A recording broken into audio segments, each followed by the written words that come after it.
Hello friends, जय जगन्नाथ। मु मोर YouTube channel को आपण मानक स्वागत जनाऊँगी। आज देखो Odisha subordinate staff selection commission तरफ आज गोटे इंपोर्टाट नोटिस आसी।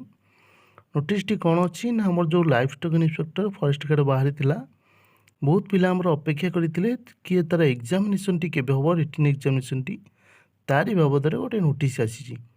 चलते देखा नोटिस टी कौन अच्छी। ये देखो लिखाई 23 मार्च 2024 आजिका डेट्रे नोटिस अच्छी एवं आसी नोटिस टी। चलतु देखा यहीटा देखो से नोटिस टी आमर ये देखो लिखाई 23/3/2024 आजिका डेट्रे नोटिस टी। देखो ये प्रथम आम लिखाई the written test for the post of livestock inspector forester and forest guard shall be conducted in severing.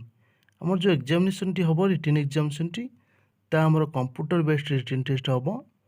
तापर देखो ये लिखाई द रिटन टेस्ट इन सीवियरिंग mode will be held from 24 April 2024 to 7 May 2024 all over the state. आम जो written test T आम 24 April 7 मे भितर conduct हम। तार जो एडमिशन लेटर टी आम Odisha subordinate staff selection commission site रे बहुत शीघ्र अवेलेबल हो जेबे आपनकर अवेलेबल हम आपनको यूट्यूब चैनल माध्यम रे जनईदेवी। Thank you. जय जगन्नाथ।